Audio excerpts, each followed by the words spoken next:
گا تو یہ جو تھوڑا سا وقت ہے اس میں اس آیت کے آخری الفاظ آپ کے سامنے پیش کرنا چاہتا ہوں۔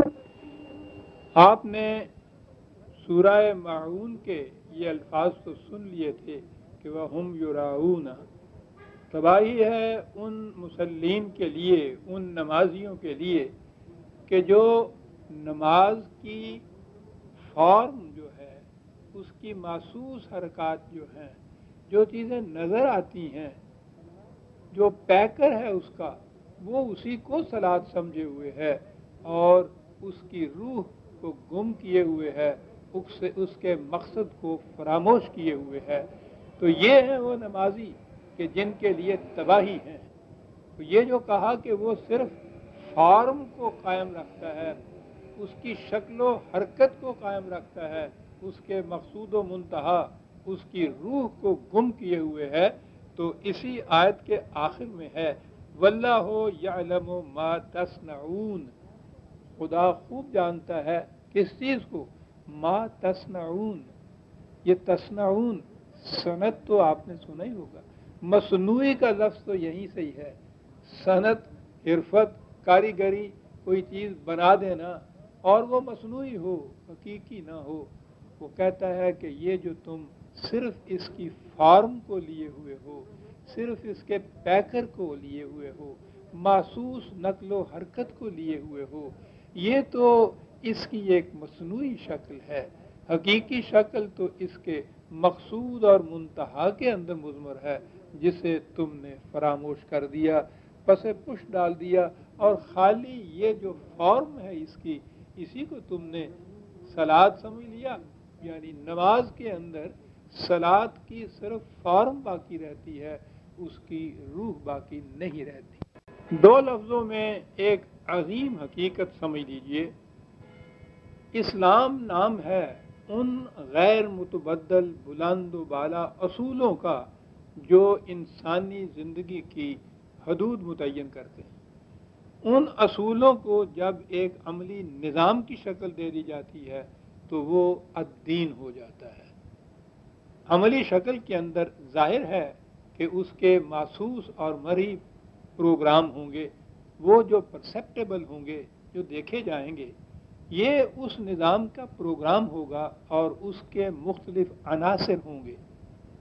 لیکن جب دین مذہب کی شکل اختیار کر لیتا ہے تو اس میں یہ فارم تو باقی رہ جاتی ہے، یہ محسوس شکلیں باقی رہ جاتی ہیں، دین کا مقصود اس کے اندر سے گم ہو جاتا ہے۔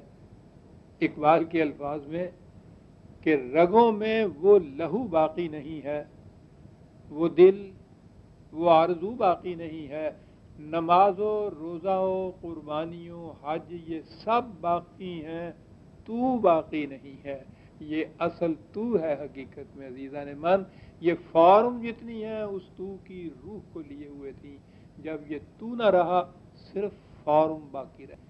مذہب میں فارم باقی رہے، اس کی حقیقت، اس کا مقصد، اس کی روح گم ہو جاتی ہے۔ یہ ہے جسے ہم آج لیے ہوئے چلے آ رہے ہیں۔ ہماری مذہب کے جتنے بھی عناصر ہیں موجودہ، وہ شکلیں ہیں دین کی کہ جو حقیقت میں اس کے مقصد کے پیکر تھے۔ مقصد اور روح جو تھی وہ گم ہو گئی اور پیکر اور فارم اس کے باقی رہ گئے۔ ہر چند اس مقام پہ یہ کہا جائے گا کہ وہ پھر جو فارم ہے بغیر مقصد کے، جو پیکر ہے بغیر روح کے، اس کا فائدہ کیا ہے؟ میں اس کے فائدے کے متعلق تو سر دست کچھ نہیں کہنا چاہتا۔ میرا مسلک یہ ہے کہ اس فارم اور یہ پیکر جو ہیں جس شکل میں بھی امت میں چلے آ رہے ہیں، ان کا باقی رکھنا بھی ضروری ہے۔ یہ جس شکل میں امت میں مثلا نماز پڑھ رہے ہیں، ان میں اختلاف ہے آپس میں فرقوں کا، میں اس بحث میں نہیں پڑھتا۔ میں کہتا یہ ہوں کہ جس شکل میں بھی وہ اسے قائم رکھے ہوئے ہیں، قائم رکھنا چاہیے، ان میں تبدیلی نہیں کرنی چاہیے، کوئی نئی شکل پیدا نہیں کرنی چاہیے کہ اس سے تو اور تفرقہ بڑھ جائے گا۔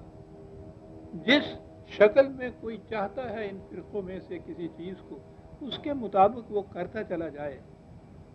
آپ پوچھیں گے کہ پھر یہ کیوں کرتا چلا جائے، کیوں باقی رکھا جائے؟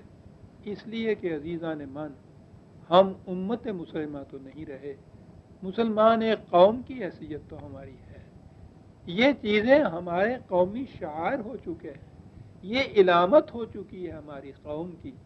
اگر ہم نے مسلمان قوم کی حیثیت سے بھی زندہ رہنا ہے تو یہ جو علامتیں ہیں ہمارے پہچانے جانے کی، مسلمان ہونے کی، ان کو ضرور قائم رکھنا چاہیے۔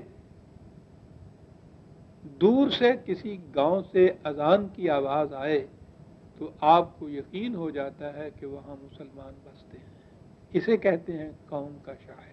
دین میں یہ ندا ایک بلند چیز تھی، اس کی روح تھی، اس کا مقصد تھا۔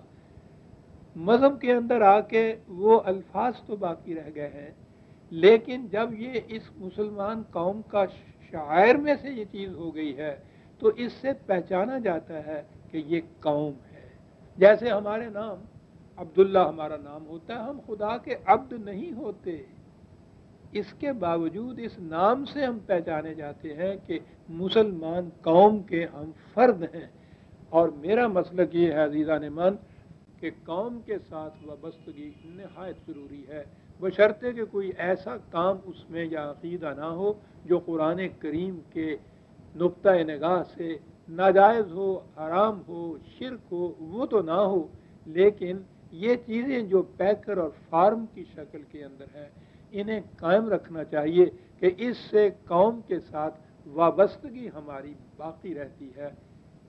کیسے حسین انداز میں اقبال نے ایک مثال میں یہ بات سمجھائی، اس نے کہا ہے کہ ڈالی گئی جو فصل خزاں میں شجر سے ٹوٹ، ممکن نہیں ہری ہو صحاب بہار سے، ہے لازوال عہد خزاں اس کے واسطے، کچھ واسطہ نہیں ہے اسے برگ و بار سے، ہے تیرے گلستاں میں بھی فصل خزاں کا دور، خالی ہے جیب گل زر کامل عیار سے، لیکن شاخ بریدہ سے سبق اندوز ہو کہ تو نا آشنا ہے قاعدہ روزگار سے، ملت کے ساتھ رابطہ استوار رکھ، پیوستہ رہ شجر سے امید بہار۔ اس لیے عزیزان من کہ قرآن کریم کا یہ دعویٰ ہے، اللہ تعالیٰ نے فرمایا ہے لِيُظْهِرَهُ عَلَى الدِّينِ كُلِّهِ، آخر الامر قرآن کے نظام نے دنیا کے ہر نظام کے اوپر غالب آنا ہے۔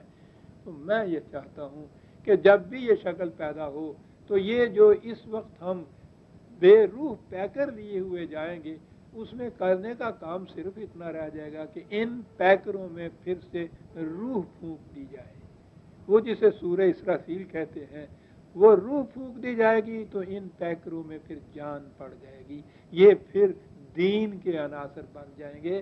انہیں ہمیں بالکل نسیہ منسیہ نہیں کرنا چاہیے، باقی رکھنا چاہیے۔ اس میں کسی قسم کا افتراق اور انتشار نہیں پیدا ہونے دینا چاہیے، فرقہ نہیں کوئی نیا بننا چاہیے، جو بن چکے ہیں ان کے مٹنے کا تو میں سمجھتا ہوں وقت وہی ہوگا جب یہ نظام خداوندی قرآن کی حکومت دنیا میں قائم ہوگی، لیکن اس وقت تک اسلام ایک مذہب ہے، مذہب کی حیثیت سے، قوم کے ساتھ پیوستگی کی حیثیت سے ان شعائر کو ہمیں قائم رکھنا چاہیے۔ میرا مسلک یہی ہے، میں خود اس پہ کاربند ہوں اور جو میری بات سنتے ہیں ان سے بھی میں تاکیداً کہتا ہوں کہ وہ انہیں ضرور قائم رکھیں، لیکن یہ یاد رکھیں کہ محض ان پیکروں سے وہ جو فحشاء اور منکر سے باز رہنے کی بات تھی، ہم دیکھ رہے ہیں کہ وہ تو نہیں ہوتی، وہ اس وقت ہی ہوگی جب یہ دین کے عناصر بن جائیں گے۔ یہ ہے مقصد عزیزان من میرے اس درس کا کہ یہ جو صلات ہے وہ فحشاء اور منکر سے روک دے گی۔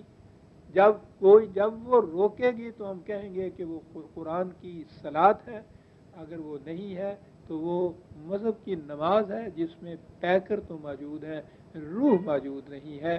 روح کے لیے ہمیں انتظار کرنا چاہیے۔ ربنا تقبل منا انک انت السمیع العلیم، والسلام علیکم برادران عزیز۔